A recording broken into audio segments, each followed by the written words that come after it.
Well, siguro nga mas magandang mas maluwag na klase ng sasakyan na kung saan mas marami kang maikakarga at mas maraming maisasakay na pasahero. Lalo na kung ang hinahanap mong sasakyan ay para sa iyong pamilya. Kaya naman sa video na ito itatalakayin natin ang kakaibang SUV na talagang maluwag. Walang sinabing mga 7-seater dito dahil kayang mag-accommodate ng modelong ito ng hanggang 8 pasahero na may maluwag pang legroom at compartment-based storage na para sa mga bagahe. Bagay na bagay pang pamilya, pang lakwatsa, pang gala at pang outing, pati na rin pang kargahan. At syempre, di mo rin maisasantabi ang katangiang teknolohikal na meron ng isang ito na sobrang advanced na rin talaga. At yan ang aalamin natin kasama ng kabuuang presyo nito. Pero bago yun syempre, kung bago ka pa lamang po dito sa akin channel, baka naman kaibigan po din maklik ang subscribe button pati na ang notification bell para naman update kita palagi sa mga video na gagawin ko pa. Alright, simulan natin to!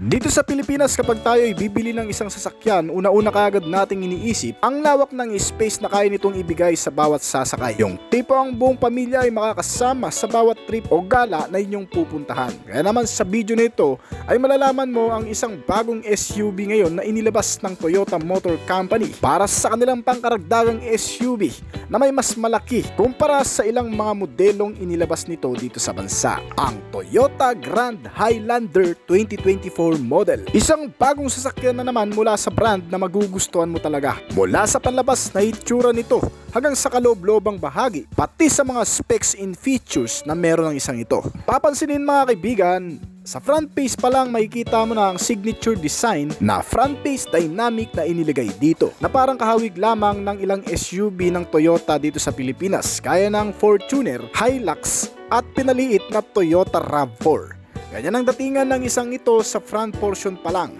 Mga naka-LED na ang mga ilaw nito mula sa headlight. Nagdadala ng mas modernong look na imahe sa pangharap na disenyo. Kasama ang mas pinanipis na upper radiator grille na may line chrome accent. Meron din itong mga chrome molding pati sa lower grille bumper. At mga boomerang shape sa kada side na kung saan nakalagay ang fog light nito na napakaliit lang. Fully LED type na rin ito maging ang mga tail lamp na naiiba rin ng disenyo. Meron din itong line shape third LED brake light sa itaas for additional visibility. At meron din itong rear bumper skirt na may mga kasama ring reflector, mga chrome molding frame sa kada side ng mga bintana, roof rails at isang shark fin antenna para sa magandang pormahan ng aerodynamic at side skirt para mas kumpleto na.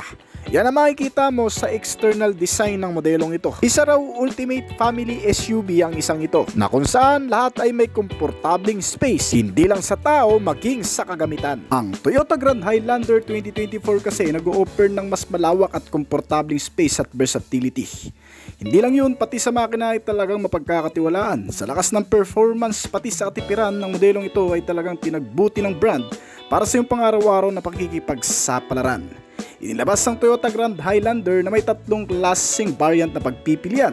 Alinman sa mga ito ay talagang magugustuhan mo din dahil sa pare-parehong naglalaman ng mga makabago at magagandang mga katangian. Kaya na lamang ng standard na Grand Highlander XLE na naka 2.4 liter 4-cylinder with turbo engine, automatic transmission at front wheel drive.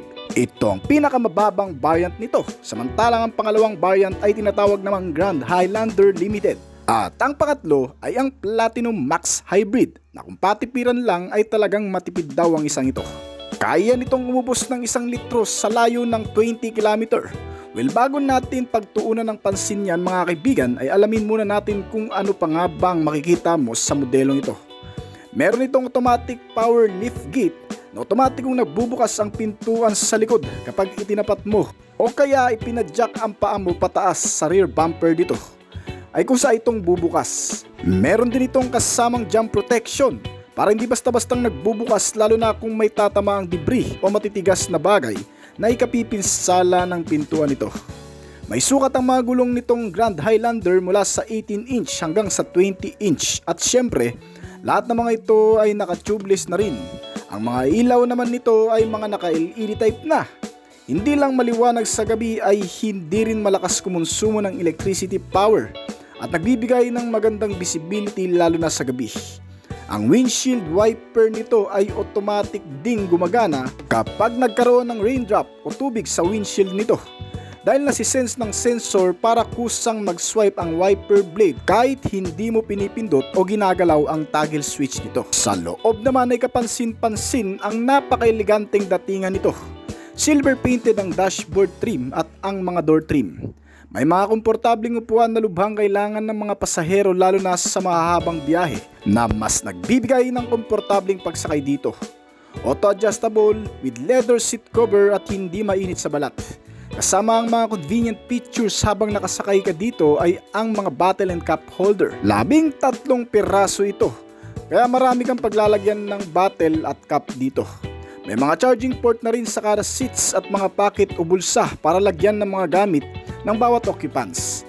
At meron ding available outlet para sa mga electric appliances na pwede nating isaksak dito gaya ng electric fan, rice cooker, mini refrigerator at marami pa na kaya ng voltahe nito.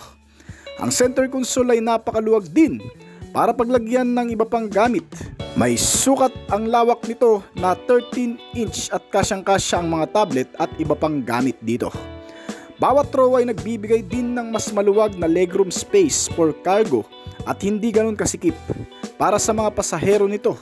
Kaya talagang makaka-relax ka kahit may kalakihan ng size mo. Meron din itong QI compatible wireless smartphone charging with indicator light, na kung saan ay ilalapag mo na lamang ang cellphone mo dito ay magcha-charge na. At ang mas magpapakomportable pa dito ay ang malamig na aircon system nito na naka 3-zone with auto climate control system. At ang naka-separate na air filter para malinisan ng maigi. Hiwalay din ang control ng temperature ng second row nito at may individual sa kada upuan. Meron sa driver, passenger na kung saan ay makakamit ng bawat isang kanya-kanyang preference. Pagdating sa katamtaman lamig, mas malamig at sa ayaw ng malamig. Kaya lahat ng pasahero sa loob ay talagang mag-e-enjoy dito. Bukod pa dyan, maging ang driver nito ay mas magiging komportable rin dahil ang manubela nito ay nakabalot ng leather cover, may paddle shifter at maraming switch function para sa ilang mga controls gaya ng sounds, Bluetooth connectivity, light, wiper at marami pang iba. Hindi mahihirapan na pagganahin ang mga sistema sa pamamagitan nito na napaka-accessible lang sa manubela nito. At syempre hindi makukumpleto yan kung wala ang 12.3-inch Toyota Audio Multimedia Touchscreen monitor with wireless Apple CarPlay at Android Auto. May mga kasamang premium speaker sa front and rear portion na 6 na piraso. Kaya maging pati ang audio sounds nito ay siguradong maganda na rin. Pagdating naman sa kabuang detalye ng makina, itong Toyota Grand Highlander ay pinapagana ng alinman sa hybrid powertrain system o gasoline engine. 2.4 hanggang sa 2.5 liter ang displacement nito at naka-turbocharge 4-cylinder 16 valve dual overhead camshaft na makina na kayang mag-produce ng hanggang sa 265 horsepower o higit pa sa kada 600 RPM at 310 Nm ng torque naman sa kada 1,700 to 3,600 revolution per minute. Ito ay pinares sa automatic transmission type na may electronically controlled continuously variable transmission o tinatawag ding ECVT. Direktang pinapabilis nito ang bawat gear shift at acceleration at mas pinalalakas ang buong speed nito na kung saan ay nakagagawa naman ng average speed ng 190 km/h o higit pa. Ginamitan nito ng permanent magnet synchronous motors sa front wheel drive na isang opsyon sa pagpapaandar nito kung sakaling gusto mong makatipid sa fuel.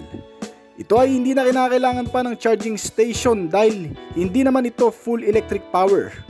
Ito ay kusang nagcha-charge sa pamamagitan ng generative braking na nanggagaling sa magkabilang gulong nito habang tumatakbo ng mabilis at nagpipreno. Ay nakakaipon ng power at nakakapag-charge ang battery. Kaya nagsisilbing generator nito ay ang pag-andar lamang kapag nakaset sa charge mode para magkaroon ng electricity power system. Kaya naman sa pinagsamang electronically power at engine motor power, ang modelong ito ay kayang kumonsumo ng hanggang sa 16 km per liter sa city ride habang 18 to 22 km per liter naman sa highway o yung maluluwag na kalsada. Itong Toyota Grand Highlander ay meron ding mga suspensions na mapagkakatiwalaan gaya ng inilagay na independent MacPherson strut sa front at stabilizer bar trailing wishbone suspension naman para sa rear na may mga shock absorber at coil spring na rin. Nagbibigay palalo sa modelong ito ng mas komportableng pagsakay at magandang laro ng bounce lalo na kung may dadaan sa malulubak. Para maging banayad at panatag ang bawat biyahe at hindi kakalog-kalog lalo na pag may madadaan ng mga humps sa kalsada. At syempre itong modelo ay naglalaman din ng maraming advance at mga makabagong features lalo na sa pangkaligtasan at pangseguridad. Nilagyan ito ng Toyota Safety Sense, isang makabagong safety features mula sa manufacturer na naglalayong palawakin ang kaligtasan ng mga pasahero at driver, mga pedestrian at ilang mga tao sa kalsada na makakasalamuha nitong sasakyan. Sa pamamagitan ng advanced technology gamit ang kamera, radar o sensor na may kakayahang panghawakan ng malawak na kaligtasan sa loob ng kalsada upang maiwasan ang anumang mga banggaan, makabangga o makadisgrasya. Gamit ang ilang mga makabagong sistema gaya ng free collision at pedestrian detection na tumutulong para ma-detect ang ibang mga sasakyan, bisikleta man o motorsiklo na biglang sumisingit o di naman kaya ay nakikipag-agawan ng linya. Kasama ang mga biglang tumatawid sa kalsada ng mga tao na kung saan ay na-activate naman ang mga safety features na ito lalo na sa emergency purpose na a-apply ang automatic emergency brake o biglaang paghinto. Kapag may mababangga, masasagi o maaatrasan ay kusang hihinto ito sa mga ganong kondisyon kahit hindi mo matapakan ng brake pedal. Kasama rin sa Toyota Sense ang tinatawag na Full Speed Range Dynamic Radar Cruise Control System o DRCC na gumagana sa maluluwag na kalsada gaya ng expressway. Ito ay parang adaptive cruise control system na rin na kung saan isiset mo lamang ang speed ng sasakyan mula sa 20 mph. Nakabase ang galaw o takbo nitong sasakyan sa mga sasakyan na nasa unahan nito. Gumagaya kasi ito sa bilis at paghinto ng mga sasakyan na nasa unahan kahit hindi pa tapakan ng accelerator o kaya naman ng brake pedal. Kusa itong tatakbo kapag tumakbo ang sasakyan na nasa unahan at kusa rin itong hihinto kapag huminto naman ang nasa unahan nito.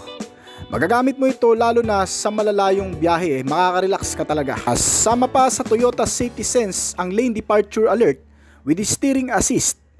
Pinapanatili naman ito ang sasakyan sa loob ng linya na makikita sa kalsada. Nasisense nito sa mga kalsada habang inaayos ang pagmamaneho sa bilis ng 30 mph. Dahil dito kapag nasa tamang linya ka ay makakasiguro ka rin sa iyong kaligtasan. Pati kahit anong mga mark na makikita sa kalsada ay kaya rin itong i-recognize kung anong sign man ito. Meron kasi itong tinatawag na Road Sign Assistant para naman sa mga signage gamit ang intelligent camera.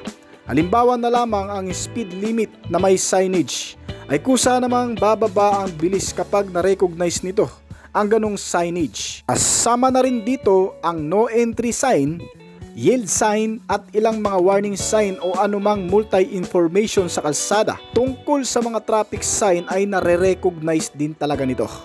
Kaya kahit hindi mo na minsan napapansin yan, ang features na ito ang kusang mag-a-adjust para sa'yo, alright? Isa pang sistema na nakapaloob sa Toyota Safety Sense na meron sa Toyota Grand Highlander ay ang automatic high beams. Ito naman ang sistema na gumagana lang sa bilis ng 21 mph na kung saan kapag sobrang dilim ng kalsada ay kusang nag-high o lumalakas ang ilaw nito. Itong high beam ay nag-on at kung may makakasalubong naman na another vehicle ay kusa naman itong maglo-low beam para hindi nakakasilaw sa mga makakasalubong nito. Ito pang huli na kasama rin sa Toyota Safety Sense ay ang tinatawag naman na Proactive Driving Assistance System o PDA. Ito ang sistema na kusang gumagana din ng brake o binabawasan ang bilis ng sasakyan kapag biglang may madadaan ng pakurbada o yung paliko-liko.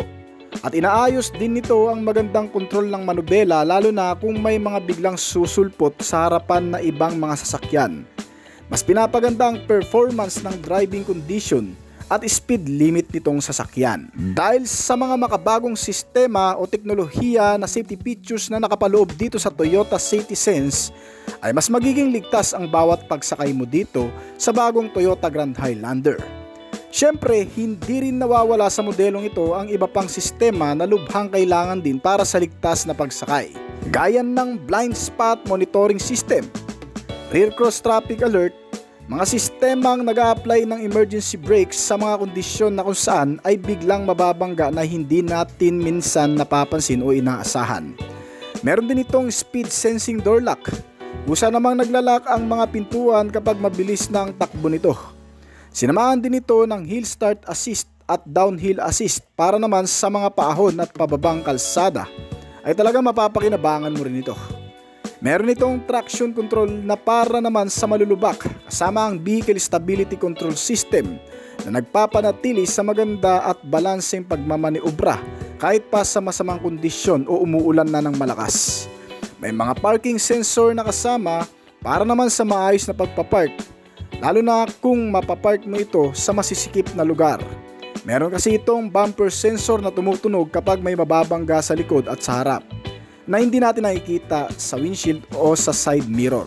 At mga rear camera at front camera na rin para sa ligtas na maayos na pagpapark nito. Siyempre hindi rin nawala sa modelong ito ang 360 camera para naman makita ng buo ang paligid nitong sasakyan sa loob ng screen monitor.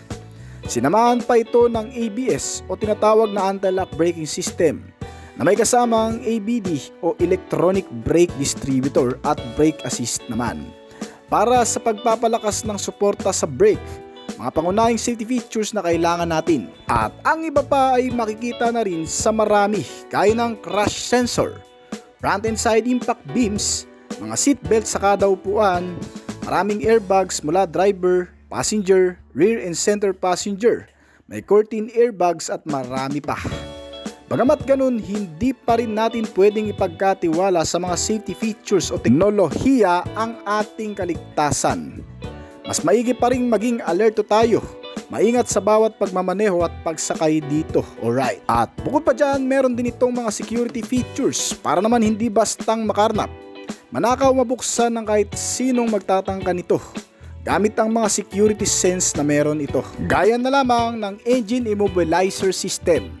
Kahit gamitan ng electrical wiring o traditional na pagpapagana sa sasakyan ay hindi basta-bastang mapapagana o mapapaandar kapag wala ang transmitter key nito. Dahil sa engine immobilizer ay hindi mo mapapaandar. Meron din itong central locking na kapag nakalock na sa driver's seats ay nakalock na rin ang lahat ng mga pintuan nito at hindi rin basta-bastang mabubuksan.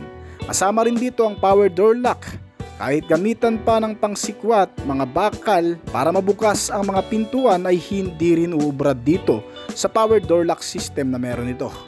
Sinamahan din ito ng anti-theft alarm. Tumutunog naman kapag nasagi ang sasakyan nang hindi mga inaasahang pagbangga o paggalaw dito. Meron din itong anti-theft device na kung saan kahit nasa ang lugar ay matitrace mo din kaagad kung nasa nitong modelo dahil sa sistema na nakalagay dito na anti-theft device. Itong Toyota Grand Highlander ay hindi pa inilalabas sa Pilipinas. Inilalabas pa lamang ito sa ilang bansa sa Europa, sa Amerika at sa ibang bansa pa na kung saan ay nagkakahalaga naman ng $43,320 hanggang sa $45,000 na kung direkta natin i-convert sa Philippine peso o sakali man dadalhin sa Pilipinas, ito ay magkakahalaga ng 2,426,000 pesos hanggang sa 2,520,000 pesos sa Philippine market kung sakali mang mapupunta o dadalhin ito dito sa bansa. Isang Toyota Sienna sa magandang modelo ngayon ng Toyota para sa kanilang family size minivan segment. Isang pamamilyang sasakyan na kayang mag-accommodate ng 7 to 8 passenger at naglalaman ng maraming bagay at mga katangian na iisa-isay natin ngayon. May kalakihan kung ikukumpara sa mga SUV ang isang ito. Parang Innova na may pagka-Alphard. Mga kahawig na hugis at sukat ng body figure. Ang Toyota Sienna ay naglalaman din ng napakaraming advanced at modernong mga katangian sa external at internal. Mas magugustuhan ng maraming Pilipino na nagnanais ng mas maluwag, malaki at kasyang-kasyang pamilya at isa pa sa pagiging convenient din ito. Binahagian din ng maraming kagamitan na makatutulong sa pang-araw-araw gaya ng pagiging komportable, safety, secured, malakas na makina at may katipiran sa gasolina. Inilabas ito sa pagkakaroon ng tatlong klaseng variant na pagpipilian. Gaya na lamang ng unang variant nito na tinatawag na LE Hybrid with 2.5 liter. Ang Sumunod dito ay tinatawag na XSC Hybrid 2.5 liter at ay isang top variant nito na tinatawag na Platinum Hybrid 2.5. Ang mga ito ay pare-parehong pinuno ng maraming bagay. Pero syempre nakakalamang dito ang pinaka-top variant na Platinum Hybrid 2.5 liter. Well, pagdating sa external, makikita ang matapang na imahe nito sa harapan. May isang malapad na bumper grill cover na may mga chrome accent. At sa itaas, ang dark gray metallic gray na makikita naman sa napakagandang pormahan. Kasama dito ang mga premium lights nito na hindi basta-bastang napupunde at talagang sobrang liwanag sa gabi. Kaya na lamang ng signature by LED projector headlight nito na napakaganda with LED stripe daytime running lights na pwedeng i-on and off. Mas ma-appreciate mo pa lalo sa gabi pati na rin sa madidilim na kalsada para mas makita mo ang iyong dinadaanan. Dagdag pa sa liwanag dito ay ang naka-integrated wide-angle LED fog lamps para kahit ang mga makakasalubong mo sa malayo pa lang ay matatanaw ka na. Ganon din sa rear portion ng mga ilaw nito. Meron itong premium na klase ng LED tail lamp at stoplight para mas maging visible ka naman sa mga kasunod mo. At sa gilid naman ng bahagi nito, makikita sa ilalim ang black side rocker panel at isang napaka high-tech na side mirror na mayroong heated power auto dimming para hindi tayo masilaw sa mga ilaw ng mga nasa likuran natin na mga sasakyan. At may kasama din itong blind spot warning indicators para naman maiwasan nating masagi o mabangga ang mga nag-overtake na bigla-bigla na lang din sumusulpot sa gilid nitong sasakyan. Sa side mirror na rin nakalagay ang camera para sa panoramic view monitor features o yung tinatawag na 360 camera nito. Para makita ng buong paligid nitong sasakyan, gamit itong 360 camera ay magiging secured ka rin. Bukod pa dyan, meron ding makikitang mga high-tech features sa pintuan nito na tinatawag na hands-free dual power sliding side doors. Ibig sabihin may sensor ito na kung saan ay kusang nagbubukas kapag may nag-attempt na papasok sa loob. Ganon din sa likurang bahagi ng pintuan nito na hindi na kailangan pahawakan ng handle ay magbubukas na. Tinatawag din itong power lift gate at may jump protection na rin. Ito naman ay automatic ding nagbubukas pero kapag na-sense nito na may matatamaang debris, bakal o kahit anong solid na bagay na matatamaan sa pagbukas nito ay kusa rin itong hihinto para hindi tuluyang tumama sa kahit anong object. Napaka-premium ng dating ng mga pintuan nito dahil sa mga chrome handle. Bukod pa dyan, meron din itong tinatawag na sunroof o moonroof. Ito yung bintana sa itaas ng bubong. Bagay na bagay sa postura nitong modelo. Na kapag hindi mo na kailangan ang malamig na singaw ng aircon, pwede mo nang buksan itong sunroof para fresh air naman ang papasok sa'yo. Makikita rin sa external nito ang mga naglalakihang gulong na may sukat na 20 inch. May metallic wheels ito at napakaganda ng disenyo. Bukod pa dyan, sa windshield, makikita rin ang wipers na automatic namang gumagana kapag may mga raindrop o tubig na tatalsik sa windshield nito. At ang ilan pa sa mga makikita mo dito sa external pa lang mga kaibigan. Kagaya na lamang ang pagkakaroon nito ng chrome roof rails. Kulay black na may chrome accent rin ang rear lower bumper nito. Kasama sa iba pang mga external design nito na nagpapaganda palalo sa modelong ito ay ang black shade Sienna Leaf Gate logo, chrome Toyota emblem and gray batch. Body type color ang rear spoiler na may kasamang with rear window defogger at tail reflector. Dagdag para sa visibility at sa mga biglaang pag-stop nito ay mas madali kang makikita ng kasunod mo. Naka-shark spin type na rin ang klase ng antena nito. Talagang halos kumpleto na at wala ka nang babaguhin pa. Pagdating naman sa interior specs, meron itong 4-zone automatic climate control at may kasamang air filter. Inalis nito ang mababahong amoy na pumapasok sa sasakyan at ang mga virus na rin. May individual temperature setting para sa driver, front passenger at rear seat passenger ang aircon system. At meron ding separate rear digital control panel sa pagpapagana ng aircon system o pagkontrol ang temperature nito. Kaya naman makakamit ang kanya-kanyang preference ng mga pasahero. Yung mga naghahanap ng tamang lamig, yung gusto ng mas malamig o yung nilalamig. Kaya lahat ay talagang magiging komportable dito. Meron itong voice control para sa driver.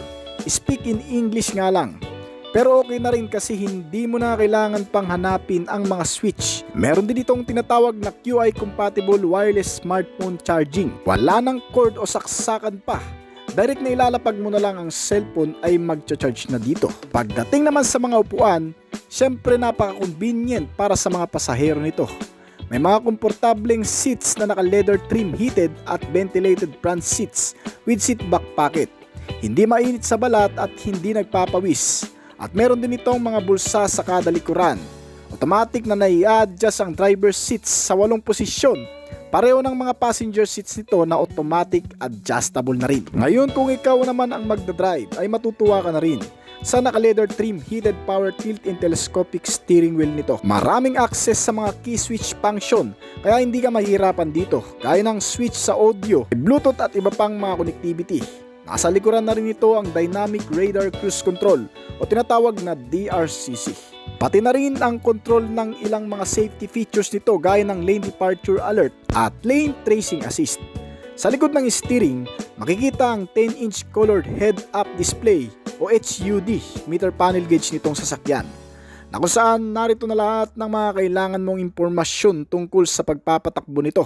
Gaya na lamang ng odometer, speedometer, fuel economy, trip information at ang hybrid system indicator. Makikita rin ang warning message kasama ang iba pang mga notifikasyon na lumalabas dito gaya ng engine check warning, ABS, traction control sign, indicator lights, signal at marami pa. Ang modelong ito ay naka-smart key system na rin na kung saan remote para sa pagbukas ng 5 pintuan nito at push start button para sa engine. Kabilang din sa mga specs and features na makikita mo pa dito ay ang pagkakaroon ng integrated backup camera. Meron din itong rear window defogger para hindi nagmo-moist ang salamin ng bintana sa likuran. Kasama din dito ang power door locks, pagpapatibay ng security at ang hindi basta-bastang mabuksan, lalo na kapag na-activate na ang mga lock nito. Sobrang high-tech na din ng mga bintana nito na D-power window, na may one-touch auto up and down. Isang pindot lang sa mga window switch ay automatic na itong bababa o tataas at may kasama ding jump protection. Sobrang daming access sa audio at multimedia. Meron itong premium audio at dynamic navigation at may freestanding na 9-inch touchscreen infotainment display. May kasamang 8 speaker, Apple CarPlay at Android Auto compatible. Isang USB media port at 6 na USB charge port para sa harap at likod na upuan. Para kahit papano ang mga pasahero ay hindi mahirapang maghanap ng pagcha-charge ng gadget na lobat. Meron ding hands-free phone capability para kung sakaling may tumawag sa cellphone o mag-message ay direktang makikita mo na ang notifikasyon nito sa mismong screen. At syempre, may kasama ding music streaming via Bluetooth, wireless technology at marami pa. Bukod pa dyan, kasama din sa mga magpapakonvenient pa sa'yo habang nakasakay ka dito ay ang center console na naka wood grain style accent. Malawak na storage compartment at may mga kasama na ring 4 na cup at bottle holder. Meron din itong lockable glove box compartment para sa mga importanteng gamit o papeles na ilalagay mo dito. Ang parking system ay naka-electric na rin o switch and hold na lang. Wala nang lever na hihilain kaya mas madali na lang paganahin ng park brake nito. Pagdating naman sa mga safety features, meron itong 10 airbags kasama sa driver and passenger side. Tina rin ang mga nasa likurang mga pasahero. Safe na safe dito sa pagkakaroon ng 10 airbags nito. May second row outboard seat mounted side airbags, may driver knee airbags, front passenger seat cushion airbags, at may mga side curtains airbags. Mas mapoprotektahan ang buong occupants ng sasakyan kung magkakaroon man ng banggaan. Meron din itong panoramic view monitor o 360 camera. May overhead view at curve view. Makikita ang buong paligid, likuran at harap nitong sasakyan na matatamaan ng camera at hindi nakikita sa side mirror. Meron din itong advanced safety measure na tinatawag na Star Safety System. Alakip ng sistemang ito ang pagkakaroon ng Vehicle Stability Control o BSC. Meron itong Traction Control o TRAC, Anti-Lock Braking System o ABS, Electronic Brake Force Distributor o EBD, Brake Assist o BA at Smart Stop Technology o SST. Mga teknolohiya makatutulong para sa ligtas na paggamit nitong Toyota Sienna. Dahil dito ay naisasaayos ang paggamit ng brake, pagpapaandar sa malulubak, pagkontrol ng maayos sa manubela sa mga biglaang pakurbada at sa mga madudulas na kondisyon. Itong Star Safety System ay nagbibigay din kapanatagan lalo na kung gagamitin mo itong sasakyan sa masamang panahon o umuulan ng malakas. Dahil dito ay mapapanatag ka talaga. Meron din itong kasamang tire pressure monitoring system na built-in na. Nadadirect na ang pressure readout sa mismong panel gauge na kung saan binibigyan kang impormasyon kung kailangan bang hanginan, flat na o malambot na ang gulong nito para maiwasan natin ang pagpapatakbo ng mabilis kapag ito ay flat. Meron itong child protector rear door locks na kung saan ay hindi mabubuksan ng mga bata nating kasama yung mahihilig mangulikot ng mga handle o lock ng pintuan ng sasakyan. Meron din itong tire repair kit na kasama. Yung tipong kapag naputas ang gulong nito ay matatapalan mo ulit at mapapasukan ng hangin. Kaya sobrang sulit talaga. Meron itong 3 point ng seatbelt para sa lahat ng seating position. Isa pa sa nagpalakas sa safety measure nito, ang pagkakaroon ng Toyota Safety Sense. Ang Toyota Safety Sense ay binubuo ng mga advanced safety features gaya na lamang ng free collision system. May pedestrian detection na kung saan kapag may biglang tatawid ay kusa naman itong hihinto. Meron itong lane departure alert with steering assist. Di basta-bastang lalayo o lilipat ng linya kapag may na-trace na mga sasakyan sa katabing linya nito. Sama din sa advanced safety features nito ang automatic high beams na kahit hindi mo na pindutin pa ang switch ng headlamp into high ay kusa na itong gagana kapag may mga nakasalubong na naka-high beam at na-sense ang madilim na kapaligiran. Meron itong full speed range dynamic radar cruise control na kung saan ay kinokontrol nito ang takbo ng sasakyan na ibinabase sa mga sasakyan na nasa unahan mo. Kung babagal o bibilis, ay susunod lamang ito sa mga sasakyan na nasa harapan. Kasama rin sa Toyota Safety Sense ang advanced safety features na road sign assist. Natitrace o nasisense nito ang mga traffic sign. Bukod pa dyan, meron din itong front and rear parking assist with automatic braking pa. Ibig sabihin, kahit pa masikip ang parkingan o alanganin ang mga kondisyon ng pagpapark, tutulungan ka ng parking assist na may automatic braking na kung saan kapag may mababangga ka sa likuran o maaatrasan ay kusa na lamang itong hihinto. May kasama rin itong blind spot monitor at rear cross traffic alert. Tulong sa mga pagpapaatras nitong sasakyan. Halimbawa kapag nagpapaatras ka at bigla na lamang may susulpot sa likuran na hindi mo nakita sa side mirror, usa itong hihinto para hindi mabangga. Meron itong anti-theft system with anti-theft alarm at engine immobilizer para hindi basta-bastang mabuksan, makarnap o mapaandar nang wala ang susi. Para naman sa kabuuang detalye ng makina, itong Toyota Sienna ay mas pinalakas din, pinatipid at pinaganda pa. Pagkakaroon ng front wheel drive o FWD na meron ito na pinapagana ng kabuuang makina na hybrid electronic power na 2.5 liter with double overhead camshaft o DOHC at may 16 valve. May fuel supply ito na D4S injection at dual BVTI. Ito ay tumutulong sa matipid na paraan ng pagkonsumo ng gasolina. Kaya mag-produce ng hybrid power nito ng hanggang sa 245 horsepower. Kaya ang average top speed na nagagawa nito ay umaabot ng 160 to 165 km/h. Pero bagamat ganun, meron pa rin namang mga pagpipilian sa pagpapagana ng makina nito. Kaya ng fuel na mayroon 18 gallon fuel tank capacity o 68 liters. Kayang kumonsumo ng 11 km per liter. Pero kapag kinumbay ng battery at fuel ay mas makatitipid pa. Itong Toyota Sienna ay mayroon ding klase ng transmission na electronically controlled continuously variable transmission o tinatawag na ECVT with sequential shift mode. May 4 na klaseng driving mode na pwedeng pagpilian depende sa iyong paggagamitan. Gaya na lamang ng normal o comfort mode nito. Bagay para sa mga city ride o mababagal na pagpapaandar. Meron itong tinatawag na eco mode para naman sa mga probinsyang pagmamaneho o malalayong lugar. Meron din itong EV mode na kung saan pwede kang mamili sa dalawang pagpapaandar ng makina kung baterya o gasolina ang gagamitin mo. At ang panghuling driving mode nito ay ang sport mode para sa mga mabilisan o racing na tinatawag. More than 10 years ang battery lifespan at may battery type na nakasealed ng nickel metal hydride o NiMH. Hindi ka rin mamumroblema kapag nalobat ang baterya nito kasi kaya nitong mag-charge sa pamamagitan ng permanent magnet synchronous motors kung saan ang mabilis na takbo o kaya naman mga pagpepreno ay nakagagawa ng matinding init na nagiging power at na i-convert into electric na pumupunta sa baterya nito. Kaya hindi kailangan pa ng charging port o mga charging station para makapag full charge ang baterya. Higit pa riyan, maganda din ito kasi hindi polluted at eco-friendly sa pamamagitan ng Super Ultra Low Emission Vehicle o SULEV na sistema na meron itong Toyota Sienna ay hinangaan sa pagiging matipid, maganda, hindi mausok ang tambutso. Pagdating naman sa mga suspensions nito, ginamitan ng matitibay na klase ng suspensions na kaya makipagsapalaran sa anumang klase ng kondisyon ng kalsada. Kahit kargahan ng mabibigat na bagay ay kakayanin.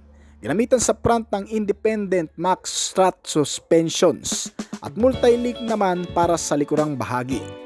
Meron itong steering type na electric power steering o EPS at rack and pinion para stable pa rin kahit maidaan sa malulubak. Ang brake nito ay ginamitan ng ventilated na may sukat na 12.91 inch ng front disc at brake rear naman na ventilated din na may sukat naman na 12.5 inches.